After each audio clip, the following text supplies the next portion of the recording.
The symphony of flesh was careening through Comorragh, smashing through smaller vessels and clipping buildings as the orcs continued to learn the finer points of piloting an extremely sophisticated piece of technology.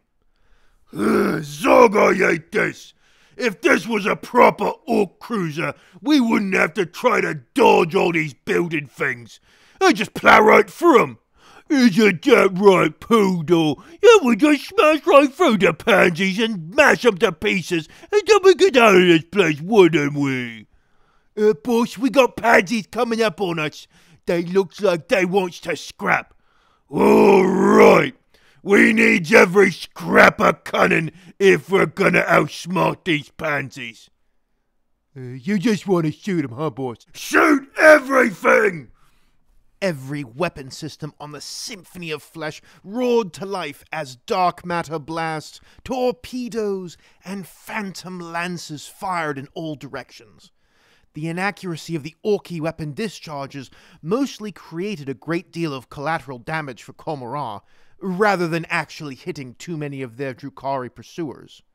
Redbrain was still trying to work out the different ship systems. So, he hit an unfamiliar button, and from out of the viewports, the Symphony of Flesh seemed to become engulfed in a strange kind of shadowy fog. Redbrain scrolled through a number of vid captures around the ship and could see that most of the larger pursuing ships were also cloaked in this strange fog. Oi, boss, I think I got an idea. I know the idea. We fly and shoot until this wreck is gonna explode, and before it does, we launch the torpedoes and steal a different ship. Yeah, but I don't think we got the orcs for that, boss. Well, we've only got about 300 boys. Yeah, they would carry that. How much is that? I think it's more than many, but less than lots. Look, we ain't got the boys to fight forever.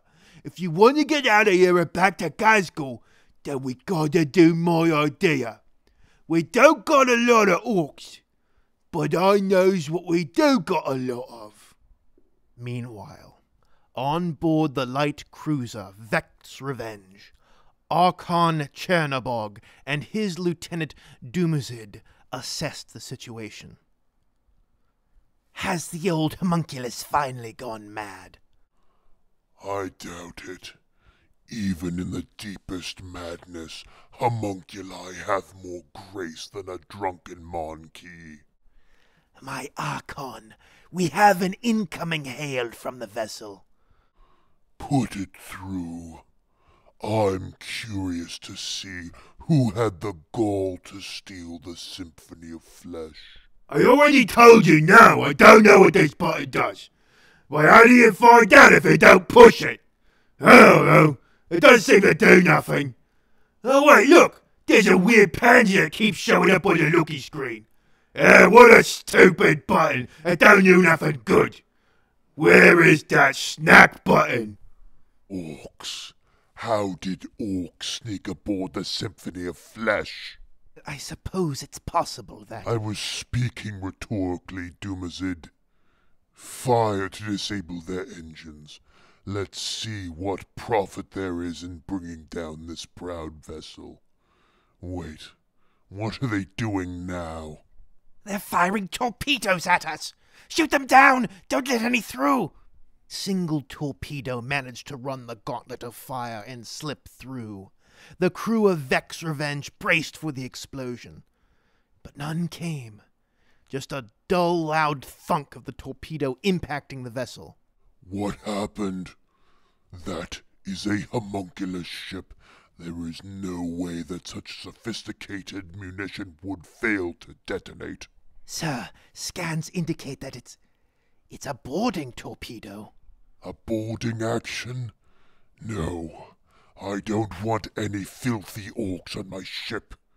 It's only a single torpedo. It can't be that many.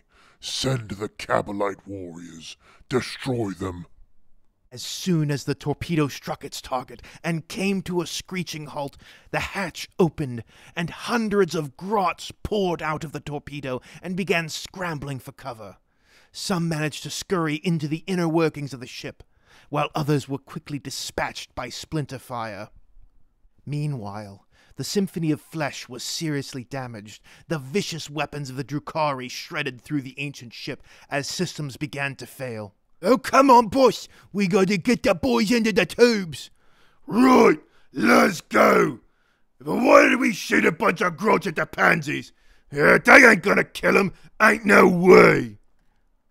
Yeah, but I told them to get inside the worky bits of the pansy ship and start ripping stuff up. Yeah, hopefully they break something important.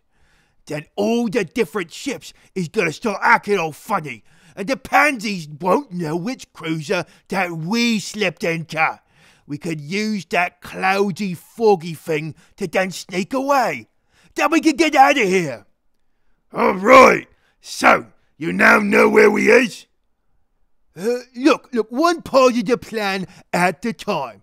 Trust the plan, trust the process. Soon, the orcs were loaded into the boarding torpedoes. Gitslaya and Redbrain were crammed into a torpedo with Poodle and his pack of squigs. Redbrain had to stay close to Gitslaya, or else he risked being chomped to pieces by scores of hungry mouths. Right, here we come, new cruiser. Hopefully this one'll be less on fire than the last cruiser we nicked. All right, here we go, boys. Whoa! And with that, the torpedo launched. Screamed through the air and streaked towards the nearest large cruiser, which looked to be attempting its own boarding action to loot the ship that the orcs had already properly looted for themselves. Downright gittish, if you asked any of the orcs. With a tremendous shock that sent the squigs tumbling everywhere, there was a sound of metal screeching on metal before it came to a stop, and the hatch popped open. Come on, Poodle. Now it's time for some real fun. No man do they call me, my mother and my father, and all my comrades as well. Thank you all for listening to this week's episode of Gitslaya Escapes from Komara. If you enjoyed what you heard, please leave a like and a comment, as that will help prevent hordes of grots from infiltrating your house and gnawing on the wiring. It will also help the algorithm. If you are not yet subscribed, please do so, as that will make sure that you see even more evidence of the strategic genius of orcs. And if you want to support what I do on this channel, you can do so by joining my Patreon or by donating via PayPal if you prefer. Both of those links will be in the description. And if you are confused and have no idea what's going on, there is also a link to the Gitslaya playlist, which should be appearing on screen right now. Thank you again for listening. No Man out.